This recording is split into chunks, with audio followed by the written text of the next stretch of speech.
Hola, bienvenidos. Soy Yasmín de la Vega. Gracias por acompañarnos en 4Cs Conversaciones.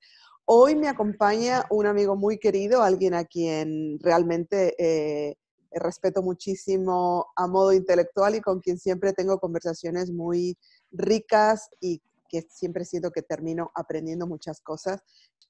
Miquel Gadish es escritor, es narrador, divulgador también de narraciones simbólicas o tradicionales, específicamente de la India. ¿Cómo estás, Miquel? Hola, Yasmín. Estoy contento de hablar contigo. Bueno, nosotros fuimos compañeros en filología sánscrita, de allí es que nos conocemos, y fuimos llevando a cabo, pues bueno, poco a poco una amistad que realmente yo aprecio muchísimo, sobre todo, repito, porque tienes una mente muy, muy rica para explorar siempre en todo lo que es el ámbito de esto, de mitos, de leyendas, de historias. Y antes de preguntarte y comenzar contigo, quería leerte una frase de Yuval Noah Harari, historiador, futurista, filósofo, que dice: la ficción nos ha permitido no solo imaginar cosas, pero hacerlo de manera colectiva. Podemos entretejer mitos en común, tales como el mito de la creación en la Biblia, los mitos Dreamtime de los aborígenes australianos y los mitos nacionalistas de los estados modernos.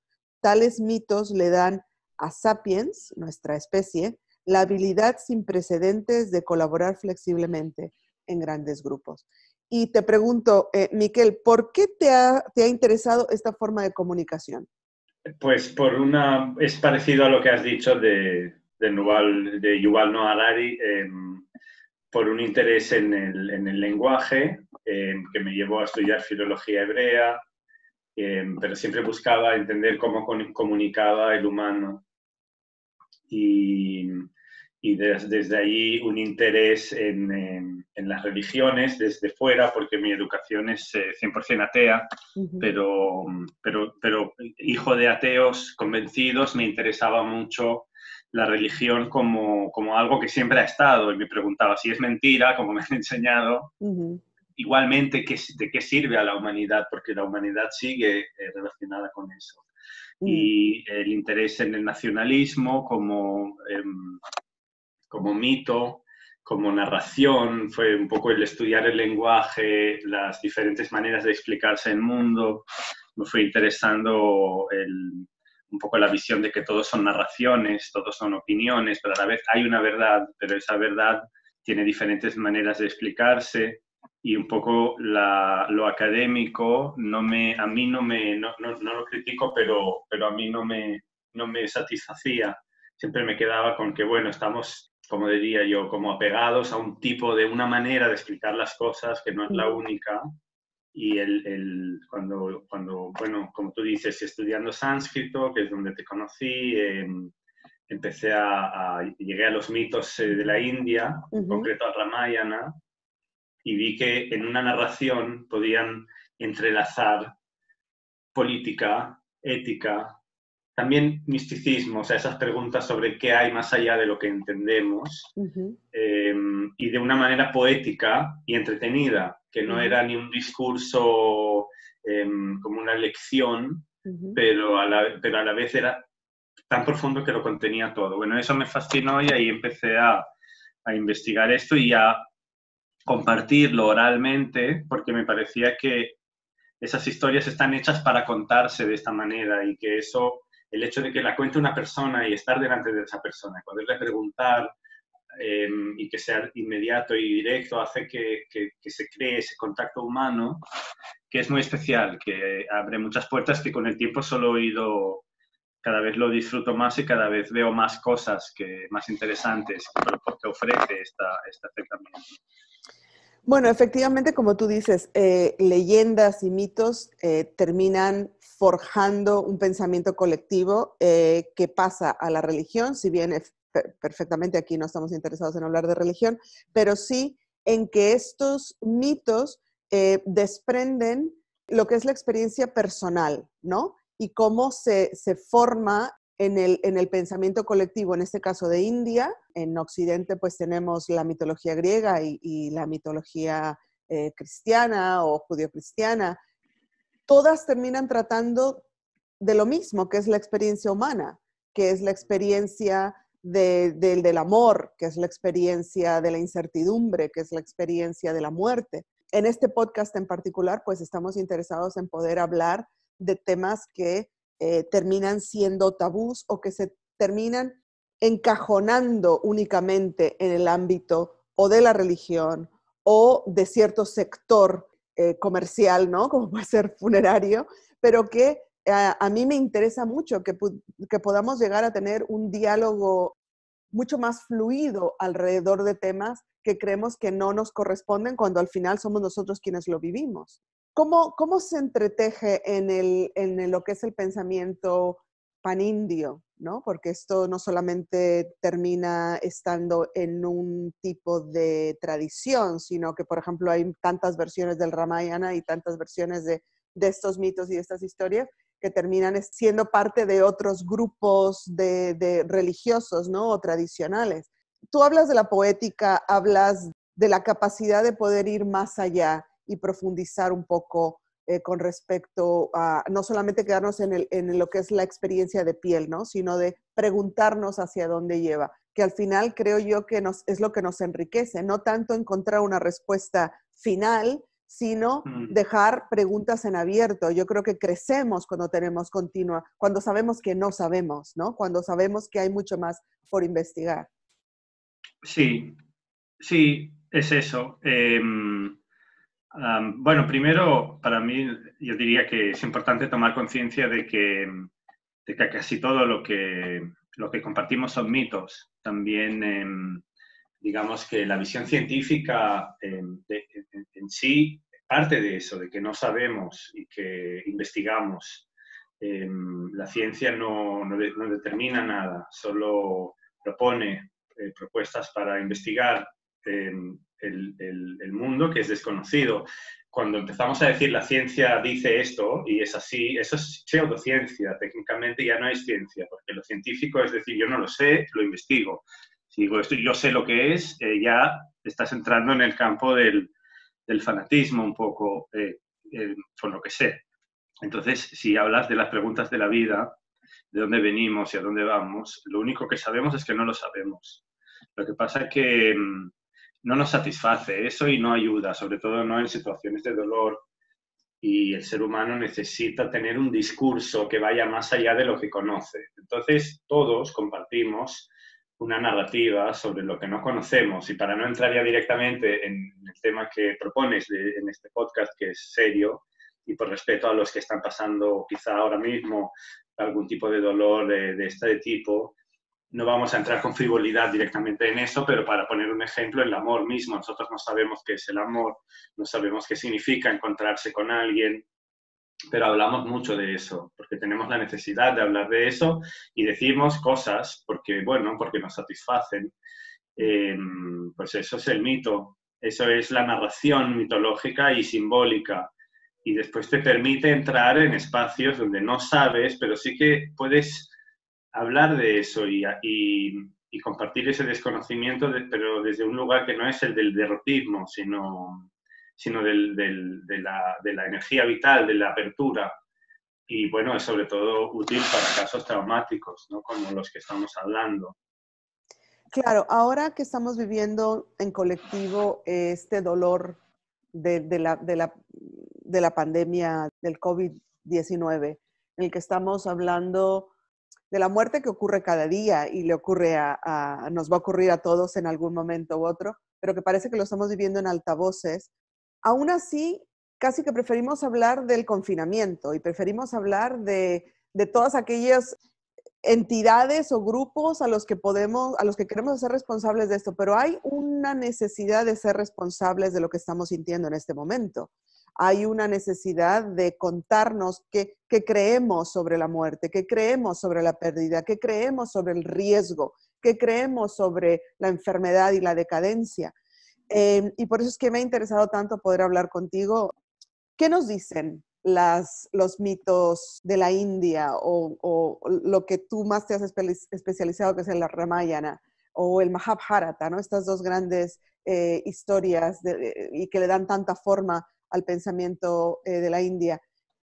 ¿Qué podemos aprender nosotros de esto? ¿Qué nos dice del temor, del miedo, de la pérdida, de la muerte?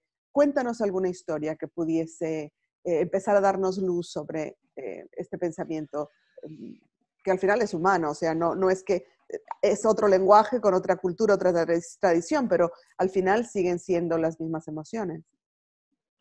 Bueno, pues de entrada sí, lo que tú dices, quería decir que esto es interesante precisamente porque es universal y no es solo los códigos de otra cultura, son maneras de narrar el universo que nos apelan a todos, sobre todo a esa parte abierta e inocente nuestra, que el niño que sigue dentro de nosotros, que el niño es la energía más intensa que tenemos y la que es más capaz de aprender, que después en la vida es necesario tomar decisiones y un poco separarse de eso, pero a la vez lo que nos permite aprender es esa inocencia de abrirnos a las cosas de cómo podrían ser, como es lo que hablabais con Mar, de la infancia y el duelo, esas historias de dónde fue la mascota del pez, y desde esa inocencia el niño está abriendo la energía más útil que tiene el ser humano, que es, aunque lo que diga no está comprobado, pero es que tampoco nadie podrá decirle que no es así, porque tampoco nada puede medir lo que va más allá de la vida. Entonces, por eso es universal esto. Y bueno, después el tema de la cosmogonía india es el Ramayana, el Mahabharata, todas las historias están todas entrelazadas. Esto es importante. Entonces, no hay mucha separación entre una fuente y otra. Es una cosmogonía. Y si preguntas de qué nos dicen, pues bueno, de entrada, que solo podemos entender una cuarta parte del universo, eso es muy importante, no olvidarlo. Los sentidos y la mente, que es uno de los sentidos, que es lo que permite hacer conceptualizaciones y analizar los sentidos. Todo esto es una herramienta que permite explorar una parte del mundo. Esto es una cuarta parte del mundo. O sea, todo lo comprobable pueda llegar es solo una cuarta parte. Y más allá hay 3/4 partes más que no podremos concebir ni entender, pero siguen existiendo. Entonces, de entrada, esto es importante porque son imágenes simbólicas que hace que vayamos saliendo de lo concreto y del apego a mi historia. Y eso es importante en situaciones de dolor siempre, que sí que puede provocar un poco de rechazo, decir qué pasa, que no es importante, no, es súper importante el dolor de uno. Lo que pasa es que sí que ayuda a abrir un poco la perspectiva por uno mismo y ver que primero que es temporal el dolor y que todas las emociones que sentimos, emoción de pérdida, de dolor, son como parte de un río que baja y van fluyendo emociones tras otra. Tras la tristeza viene la felicidad y después viene la rabia, y la rabia también se calma y uno al final se siente también tranquilo, que es un sentimiento. Se puede sentir miedo, pero después puede venir sentimiento de valentía. Son sentimientos que van fluyendo como un río y bueno, y son temporales. Entonces, este río es el río de la vida en el que estamos todos. Y lo que pasa es que nos agarramos a estos sentimientos. Cuando hay uno, de repente pensamos que todo es eso y decimos, yo estoy enfadado, pero ese enfado es como una corriente del río y después vendrá otro tipo de corriente. Pues eso de entrada ya es una imagen simbólica que usan estas historias que ayuda a lidiar con las emociones, más allá de que haya una situación que sea irresolvible, que produce sensaciones de dolor, como puede ser la partida de una persona cercana. Hay una cosa interesante y es que cuando hablamos de la India estamos hablando de bueno, un conjunto de cientos de lenguas y cientos de tradiciones y cientos de modos de vida, ¿no? Pero una cosa particular de la India es la manera tan abierta en la que se vive la muerte, en la que cualquier día tú puedes ir, por decirlo, al Ganges, ¿no? Y puedes ver la cremación de personas, donde las emociones se viven muy a flor de piel, donde no hay miedo de... No quiere decir que el duelo lo traten mejor, no quiere decir que vivan de mejor forma sus procesos de pérdida, ¿no? Pero sí es verdad que hay culturas, como incluso también la cultura mexicana, en la que el hablar de la muerte es algo muy cotidiano, no hay canción tradicional que no esté hablando de que alguien se va a morir, aunque sea que se va a morir de amor, pero siguen mencionándolo, ¿no? Pero en nuestra cultura donde nos movemos tú y yo, que es más ibérica, todavía hay como un sentimiento de, no sé si es temor, no sé si es el de esto no se habla porque no sé, que esto lo hablamos también en el episodio 2 con Mar Montserrat, a quien has mencionado, porque si la mencionamos va a suceder, ¿no? Y es como, no somos conscientes de que va a suceder independientemente y que si no somos capaces de hablar correctamente de estas situaciones, quizás no seamos tan ávidos de poder entender mejor la vida, ¿no? O esto que creemos que es la separación, ¿no? La muerte y vida, que al final la muerte es parte de la vida. Y una de las cosas que has comentado sobre que el dolor es temporal, tú estás hablando sobre la temporalidad en una línea muy amplia de vida. ¿O es esto a lo que te refieres?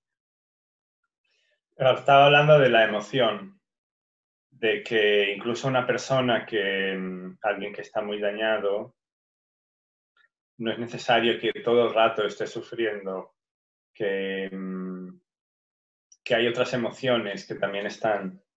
Y claro, un duelo puede ser por vida y puede ser de varias generaciones también. Claro. Depende de lo traumático que sea, pero no significa que las siguientes generaciones estén obligadas a vivir constantemente en la tristeza, porque no, primero porque es falso, no pasa así, porque inevitablemente hay momentos en los que sientes dicha. Entonces lo que pasa, por ejemplo, y eso lo conozco de cerca por mi historia familiar, que por ejemplo, bueno, pueden, por ejemplo, descendientes de genocidios o de guerras, como decía Mar, que pasa que y después puede ser, inconscientemente se puede legar a una siguiente generación el rechazo a la felicidad, como si fuera, no sé, una falta de lealtad a tus antepasados que sufrieron o en una vida, ¿no? ¿Cómo puedo ser feliz si alguien cercano a mí pasó este sufrimiento? Bueno, vas a hacerlo inevitablemente, porque los sentimientos se transforman y en algún momento serás feliz. Y lo que pasa es que después mecánicamente hay un rechazo de esa felicidad por una especie de lealtad a un solo sentimiento. A eso me refería. Y que la visión es que todos los sentimientos se suceden y se puede ser feliz y a la vez honrar la partida de alguien cercano o incluso un genocidio familiar. Puede pasar. Porque es un poco la manera de ser. ¿Hay alguna historia que nos quieras compartir del Ramayana, del Mahabharata, de alguna otra? Sí, hay muchas historias y sobre todo lo que, digamos que es un poco la manera en cómo se cuentan las historias también lo que importa. El tipo de empatía, de sensibilidad por el público. Y también lo que decía, estas historias siempre se enmarcan en un contexto mayor y hay que entender todos los elementos que componen una historia. Uno de ellos, por ejemplo, que tú hablabas de la sociedad ibérica, decías, o quizá católica. Por ejemplo, el concepto de lo que se llama, lo que no llamamos aquí, de hecho, sí, lo que dices, lo innombrable, que es esta muerte que está como también personificada en la tradición india, digamos que es menos, también esto es menos fijo, es también transitorio y a la vez forma parte inevitable de la vida, es imprescindible porque es sinónimo de Dharma, que significa el orden que sostiene todo. Y entonces, misticológicamente, digamos, o simbólicamente o mitológicamente, la historia, eso lo que digo, no es una doctrina, es una historia que inspira a cada uno a ir más allá de las palabras. No es literal, porque uno de los elementos de esas historias es que todas dicen que fueron legadas a la humanidad en una era en la que todo era distinto. Hay diferentes épocas temporales, las normas físicas incluso cambian. Entonces nosotros estamos en una época con unas características determinadas, pero antes hubo otra humanidad, que eran como nosotros, pero vivían en un mundo que era un poco distinto. Y cuando ese mundo anterior al nuestro se derrumbó, estoy acortando mucho, esto se puede alargar, pero lo digo muy corto, muy simple. Cuando se derrumbó este mundo, pues se legó unas historias de cómo eran antes las cosas, que esto es lo que tú mencionabas. El Mahabharata es la historia de esa caída, es la historia de una guerra que hubo, que fue la que hizo que se cayera el mundo anterior. Pues se legaron unas historias, pero ¿qué están diciendo? Ya de entrada, sutilmente, están diciendo que esas historias no son literales, porque pasaron en una época en que todo era distinto. Entonces, si ni siquiera puedes entender cómo era el mundo, no pretendas que esto es así, tal cual lo dice. Es una manera de contarlo para que uno se inspire y vaya más allá de lo que puede entender. Eso como introducción, es importante, forma parte de esa vía.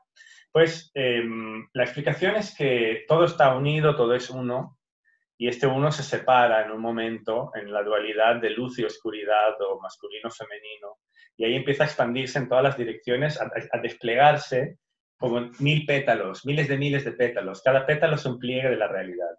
Cada palabra, cada forma, cada color es un pétalo de este loto que se va abriendo en todas las direcciones. Y lo primero que se expande de ese pétalo es la conciencia, está antes que todo.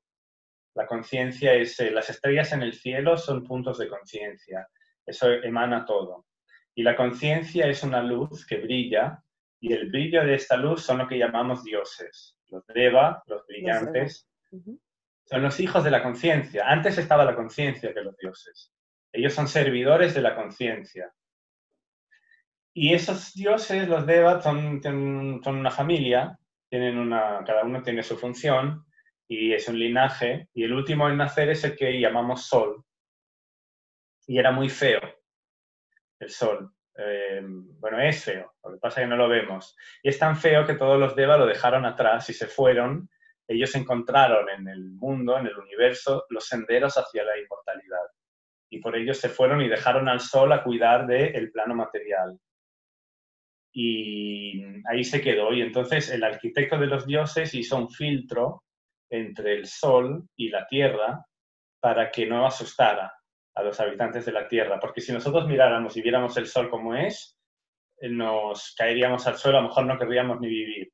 Por eso el filtro que tiene encima hace que veamos esta bola o ese disco brillante. Esto no es el Sol, es una imagen que está allí para que no nos asustemos. Pues el primer hijo del Sol se llama Yama, que significa límite, porque aquí los nombres de los personajes son muy importantes. El primer hijo es el límite, y él tiene una vara muy larga a la que da vueltas, y esto es el tiempo. Entonces el tiempo nace después de los dioses, y es el hijo del Sol, y el tiempo es el que pone orden a las cosas. Y por eso le llaman también Dharma, que significa el sostén de todo. Porque no hay nada que no puede existir sin el tiempo. El tiempo hace que la semilla se convierta en árbol. Si no, serían simultáneos. Y hay un plano más allá del tiempo en que todo existe simultáneamente. Pero dentro del tiempo hay unas normas. El bebé crece y envejece. Son normas del Dharma. Son cosas que no se pueden evitar. Son los límites que pone este Yama. Y tiene un orden porque no puede ir en retroceso, no puedes nacer anciano y volverte Sí, niño, ¿no? Entonces, claro. exacto. Sí, sí, sí, tiene una ordenación. O la semilla de cierta planta crecerá así, no saldrá un caballo de una semilla de girasol. Ujú. Es un orden, son límites, ¿sabes? En ese plano funciona así. Y el segundo hijo del Sol, el hermano de este llama, es Manu, que es la humanidad.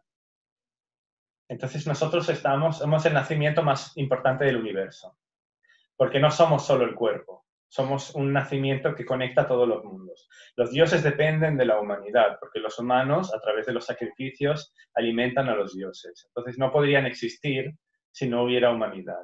Todo esto, claro, no es que... ¿qué entiendes de eso?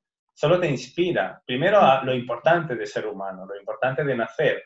Hay una responsabilidad y hay algo que celebrar. Es, no es cualquier cosa, no somos algo que a veces el nihilismo lleva a eso, como, ¿a qué importa? Me voy por ahí y me emborracho y ¿a quién le importa? No, bueno, has sido bendecido con el nacimiento más importante del mundo. El humano tiene un sentido, ¿sabes? No, no por emborracharse, pero digo por el abandono, por Claro, el dejarse ir y que no importa, ese veneno, es que importamos mucho. Y en épocas de sufrimiento también va muy bien recordar, importas mucho, pase lo que pase, importas mucho.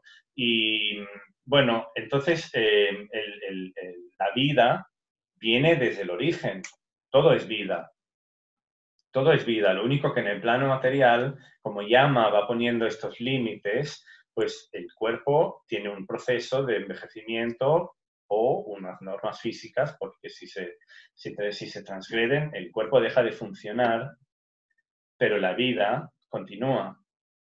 Y entonces la vida, una vez sale del cuerpo, llama, la acompaña por diferentes vías que puede tomar. Puede elegir la vía de los dioses e irse en dirección del sol hacia la vía de la inmortalidad, o ujú, puede elegir el sendero del humo e irse al plano de los ancestros, donde convive con todos los ancestros, como si fuera con ese recuerdo multitudinario de la familia, y por eso es importante también honrar a los ancestros, porque en un punto siguen ahí, que era como lo que hablabais con Mar, de que la persona no deja de existir para el niño que está en luto de un familiar.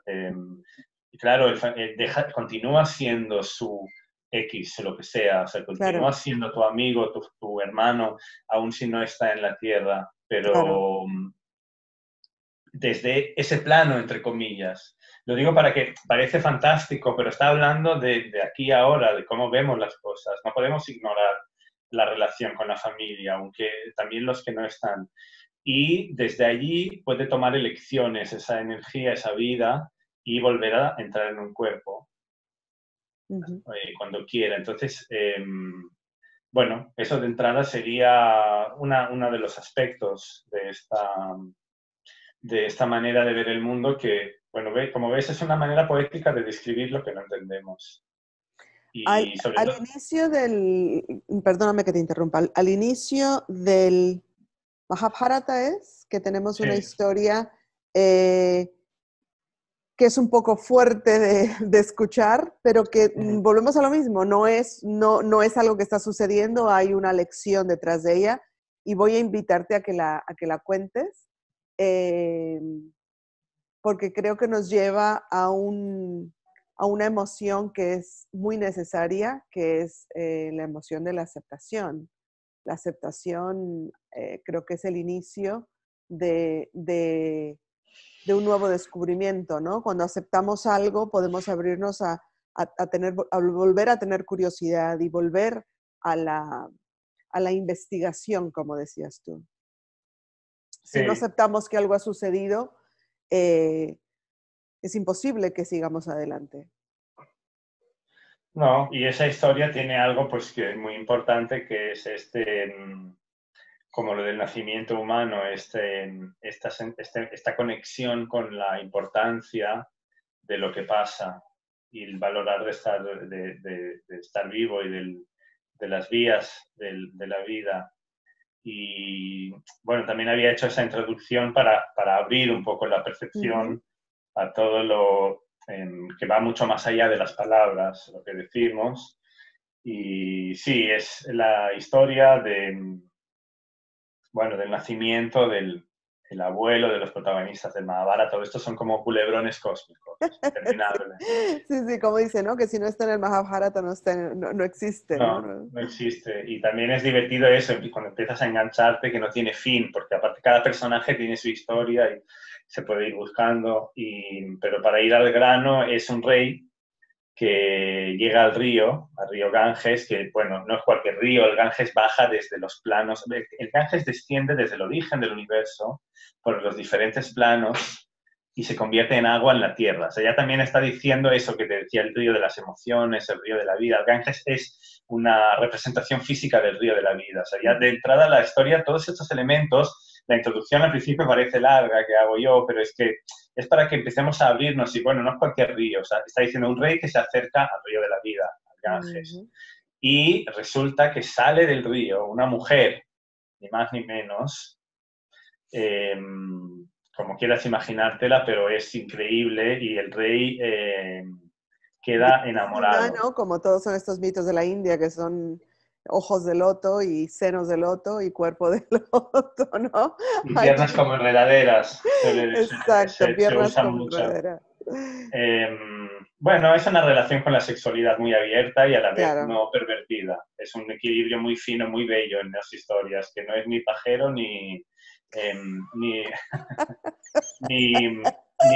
ni puritano. Simplemente Exacto. es esto, es la belleza de la atracción sexual en su punto justo. Es súper atractiva. La erótica femenina, claro.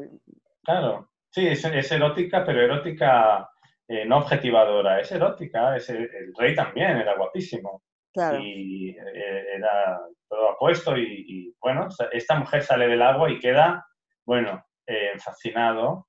Ella lo ve y, bueno, entiende su pasión y ella también siente lo mismo y le dice antes de que se acerque, yo también he venido a conocerte, pero no me preguntes nunca nada. Es la condición que le pone. Ahí como chachán, podríamos terminar ahí este capítulo. ¡Papam! ¿Qué pasará? Si ¿No? quieres, Es la si condición. quieres estar conmigo, no me puedes cuestionar jamás nada de lo que haga, ¿no? No preguntes nada de lo que hago. Es lo único que te pido. Una sola cosa. Por lo demás, haré todo lo que quieras. Pues bueno, se pasan miles de años practicando las 64 posturas del amor, para que entendamos. Bueno, es aquello increíble. Y ella queda embarazada y cuando nace el primer hijo, sin decir nada, lo deja ir en las aguas del río. Y el rey queda en shock.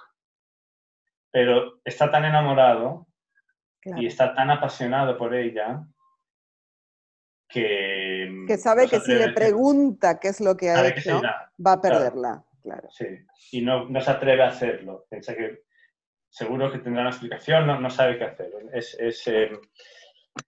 A ver, estas historias también, lo que estoy diciendo, no son banales, no son entretenimiento. Están hablando de una manera entretenida de la herida de la vida. O sea, son historias que son para sanar la sociedad, para sanar el grupo, no son para entretenerse, pasar el rato y olvidarse de las cosas al revés. O sea, es para recordar, claro que la vida duele. O sea, el que has llegado aquí a escuchar esta historia, vienes de un lugar, vienes de unos problemas, no los olvidemos, estamos en casa encerrados, o sea, no es para ignorar eso, no son juegos de ordenador, del teléfono, para apretar clic, clic, clic media hora y olvidarte de las cosas. Sí, estamos hablando aquí con nuestro dolor y con nuestra inseguridad y qué está pasando en el mundo, de unas historias que no evitan eso, pero te abren el plano a otra concepción de las cosas. Y bueno, el rey sigue haciendo el amor con ella, haciendo el amor, digamos, paseando por el bosque, andando. Por supuesto. Sí, Entregados, enamorados uno. Enamorados uno del otro, claro, como el amor de practicar el amor en conjunto, ¿no? En compartir el mundo. Y queda embarazada ella otra vez y tira al niño al río, al siguiente, y el rey no sabe qué hacer. Cada vez más angustia dentro, pero no se atreve a decir nada. Y así lo hace ella con 7 hijos. Y cuando nace el octavo, bueno, cuando queda embarazada el octavo, el rey ya no puede dormir se pasa las noches en vela mirándola, no sabe qué hacer y bueno, no Este sabe. ser hermoso, maravilloso, que le da Sí. tanta felicidad, tanto placer, tanta ilusión.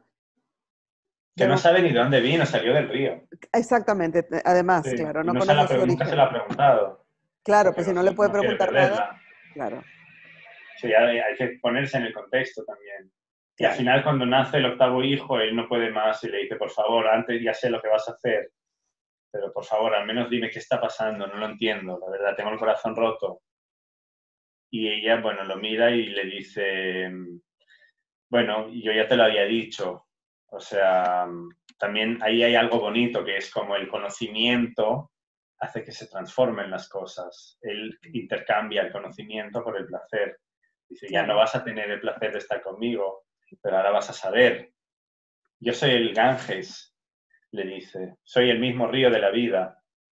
En el plano sutil, nuestras almas se habían enamorado. Yo me había enamorado de ti.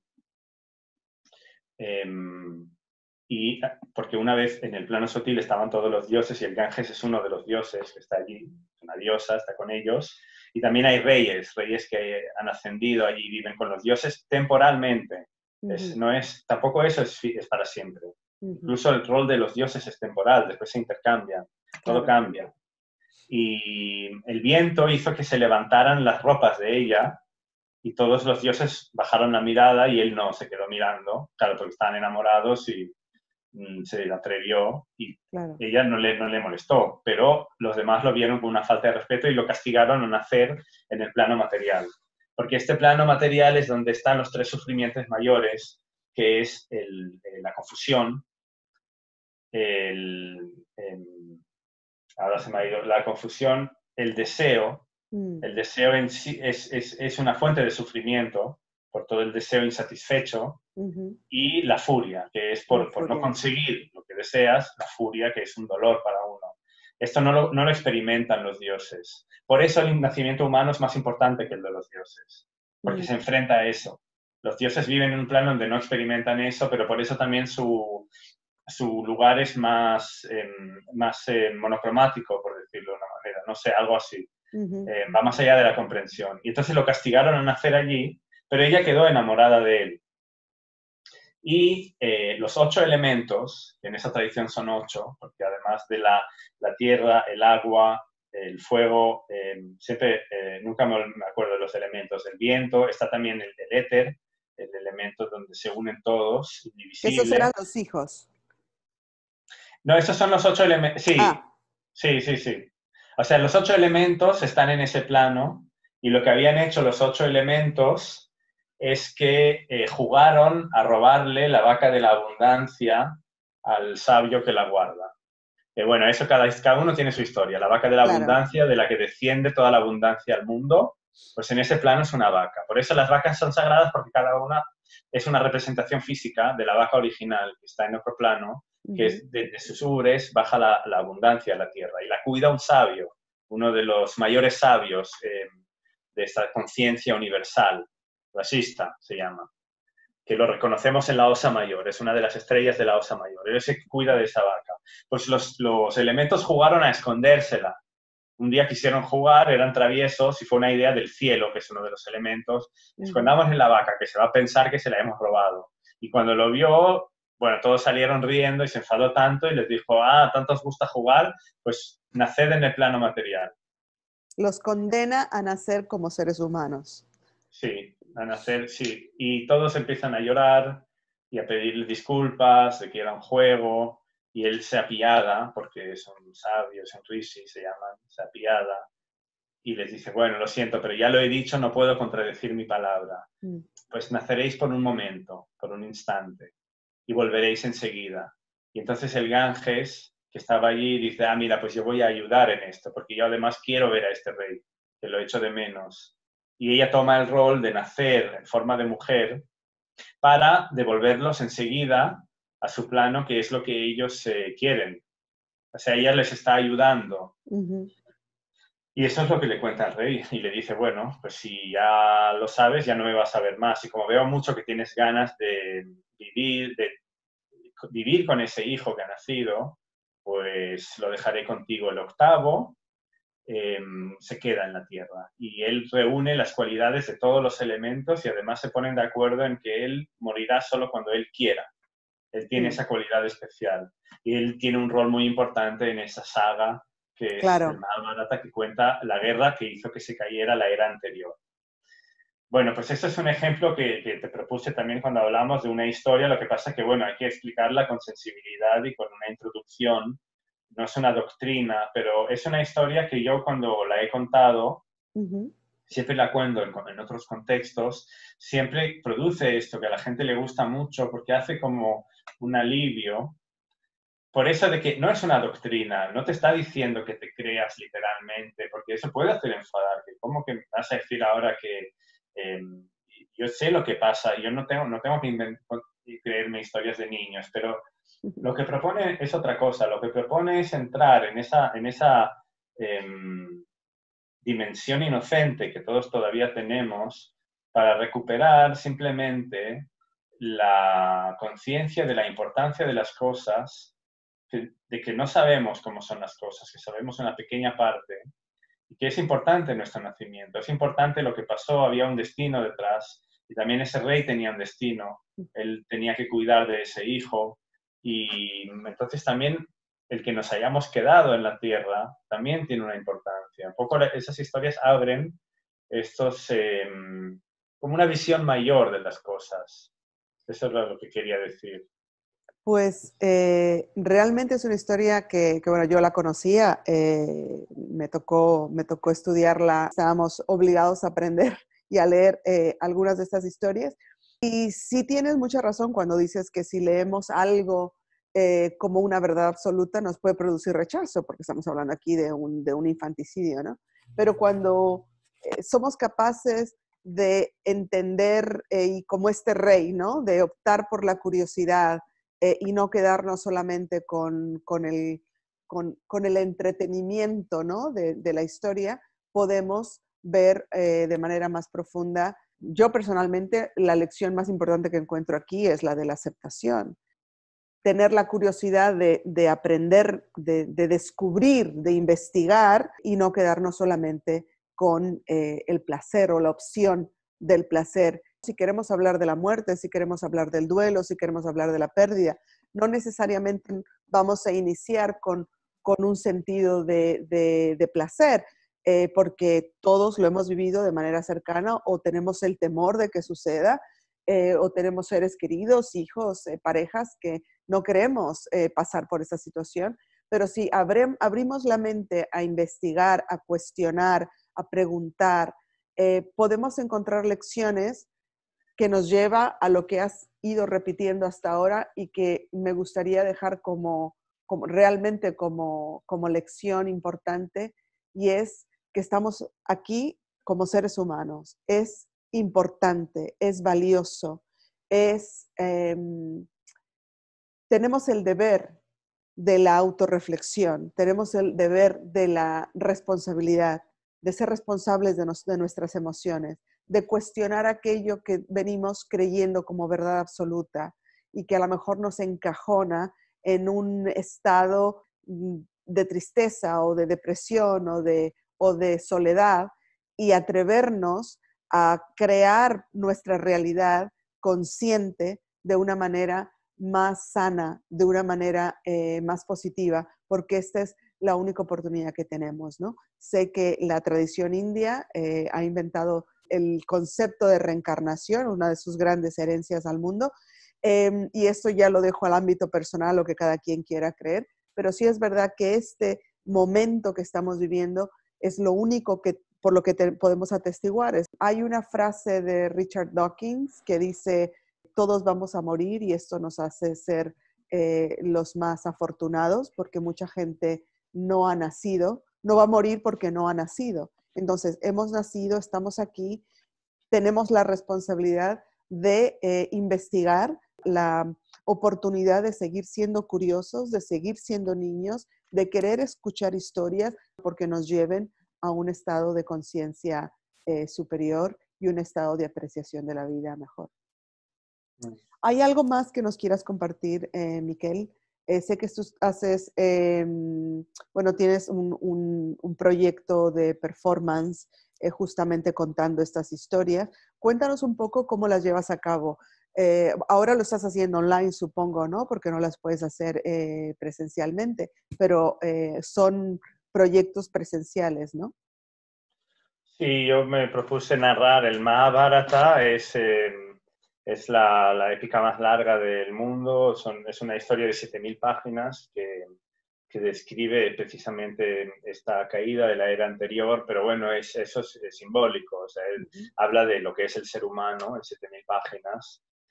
Y normalmente cuando se traduce un resumen de esto. Si uno va a una librería puede encontrar un resumen del Mahabharata en castellano, en inglés también normalmente son resúmenes, pero la obra completa tiene 7.000 páginas y tiene muchos elementos que se conocen menos y por alguna razón, no sé por qué, yo me propuse narrar el Mahabharata entero en 12 años. Es como un voto que hice. Y como es una performance, lo llamo porque es como la gente que está, no sé, que dice un mes voy a estar no sé dónde, o Marina Abramovic hace esas cosas de que durante 24 horas le miran los ojos, pues yo durante 12 años voy a estar contando el Mahabharata.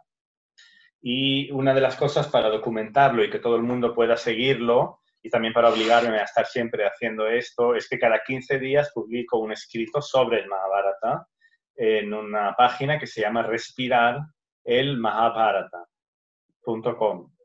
Lo vamos a poner Entonces, en la descripción de tanto del vídeo como el audio para que podáis acceder al trabajo de Miquel. Pero perdón, sí, continúa. bueno, pues ahí creo que el que le interese puede empezar a ir, ahí puedes ver enlaces a eventos presenciales que hago cada martes, me explico online historias de este tipo. Ahora estoy proponiendo un curso que empezará la semana que viene, que es sobre las historias y sobre cómo las narro, un poco sobre lo aprendido en estos años. Dedicado así al 100% a estas historias, llevo como 7 años y, y bueno, lo comparto de muchas maneras distintas. Participo en algunos programas como este, entonces por eso digo que quizá para no ahora entretenerme mucho, a partir de ese nombre, Respirar el Mahabharata, está la página Facebook, donde cada martes puedes ver las narraciones que hago y también queda grabado, así que se pueden ver las antiguas. Y bueno, va evolucionando, van saliendo muchas cosas, así que yo empezaría por ahí, el que tiene interés, y vais a ver que hay mucho material, porque son años de acumular cosas, y cuando, bueno, no sé, en algún momento volverá a lo presencial, son muchas Efectivamente. actividades distintas. A Pues, mí me gustaría Miquel, compartir algo, sí, sí, no, te iba a decir esto, que yo realmente tengo muchas ganas de que nos acompañes en más ocasiones, que nos traigas relatos, que nos traigas, más allá del relato, que nos traigas la introspección sobre el relato, ¿no? La investigación filosófica, si quieres decirlo, detrás del relato que nos cuentes. Pero por favor, continúa con lo que ibas a decir. Pues mientras hablabas ahora, cuando has dicho lo de la conciliación, que te has quedado con eso, que esas historias funcionan así. La historia abre un espacio de intuición donde cada uno le despierta algo. Yo no había pensado en eso, pero a ti te ha despertado lo de la conciliación. Ahora, pues justo tenía un texto que hace poco usé para una conferencia que di antes de ayer, sobre la conciliación, cortito y precioso. Si hay tiempo, se puede Por compartir favor, esto. sí, léelo. Bueno, pues es un texto que viene en una situación parecida, un luto, que en el Mahabharata es la historia de 5 hermanos. Voy a cortar, Yasmín, sabes que se puede alargar esto. Es 5 hermanos que se merecen el trono del mundo. El mayor es el emperador del mundo. Y le engañan sus primos porque le tienen celos. Le invitan a un juego de dados que está amañado y consiguen engañarlo y obligarlo a perder el reino jugando a los dados. Es muy simbólico. El emperador del mundo pierde su reino, que es el mundo, jugando a los dados, y les obligan a irse al exilio. De nobles a no tener nada, en el exilio, sin nada. Él, sus 4 hermanos, que además todos son guerreros superpoderosos, hijos de dioses, podrían destruir la tierra si quisieran, pero no lo hacen porque el mayor les dice, no, si hemos perdido el juego, ahora tenemos que aceptar que tenemos que estar en el exilio 12 años. Y además va con ellos la esposa de los 5, que ella es hija del fuego, tiene un carácter, bueno, que... Claro. Y ella le está todo el rato En acorde. diciendo, eres un cobarde, podríamos ir ahora a destruir nuestros enemigos, ¿por qué estamos haciendo esto? ¿Por qué estamos aquí en medio del bosque sin nada? Y dentro de este juego, que yo lo cuento así divertido, le están haciendo preguntas existenciales de la humanidad, de por qué hacer la paz y no la guerra. Como, ¿por qué vivir si el mundo es injusto? Si ganan los injustos, si con un juego de dados amañado nos lo han quitado todo, ¿para qué ser tan justos como tú quieres ser? Que él es como el rey perfecto, tan perfecto que eres un tonto, porque te lo pierdes todo y te quedas así tan tranquilo. Eso le están diciendo. Pues él les contesta un discurso muy bonito sobre la conciliación y les dice, mira, el universo se aguanta por los pacíficos. Si todos hiciéramos la guerra, se destruiría todo. Luchar por el reino no nos llevará a nada más que tener el reino, pero es que nosotros moriremos, el reino se desintegrará. Eso no es lo que importa. Lo que quedarán son nuestras acciones. Aunque no lo parezca, el mundo se sostiene por los buenos, no por los malos, no por los guerreros, aunque parezca que ganen, pero es que al final lo que lleva el legado es esto. Entonces él les habla sobre la conciliación y la importancia que tiene. Y ese es un párrafo que justo que quiero leer, que traduje del Mahabharata, que es uno de esos párrafos menos conocidos, pero muy importante. Les dice, el ser humano puede encontrar su auténtica energía cuando no está atado a la rabia. La rabia bloquea el perdón y sin el perdón no habrá paz entre la gente. El nacimiento de cada ser depende de la conciliación. Es a causa de que existan personas con capacidad de conciliación que los seres siguen naciendo y continúa la existencia. La conciliación es la luz del conocimiento. Todos los textos sagrados nacen de una conciliación profunda con la realidad. Quien comprenda esto podrá conciliarse con el funcionamiento del mundo. La conciliación es la expansión universal hacia todas las direcciones. La conciliación es la verdad. La conciliación es el pasado y el futuro. La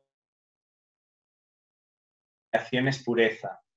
La conciliación sostiene el cosmos. Los que pueden llegar a la conciliación son los que comprenden el mundo y el sentido de los ritos. La conciliación es la verdadera energía. La conciliación es la verdad de los que son sinceros. La conciliación es generosidad. La conciliación es fama. La conciliación es la única vía hacia el corazón. Muchas gracias, Miquel. Ojalá que lleguemos a conciliarnos con la realidad, con nuestra naturaleza, con nuestra capacidad, con crear vínculos que nos inspiren, que nos ayuden, que nos apoyen, que nos guíen. Y no tengo sino palabras de gratitud por tu compañía, por tus palabras. Tienes una invitación abierta para volver aquí siempre que quieras compartir algo dentro de lo que son las temáticas de este podcast. Y bueno, espero verte pronto a modo personal, que tomemos un café con mascarilla y con los metros de distancia que sean necesarios, pero de verdad, ganas de verte y no tengo más que gratitud y mucha suerte con todo lo que estás haciendo y que sigas compartiendo palabras sabias y palabras que nos lleven a ser mejores personas, a crear mejores realidades, a crear mejores relaciones, incluso mejores relaciones con nosotros mismos, que es el origen de todo. Muchas gracias, Miquel. Gracias a ti. Estamos en contacto.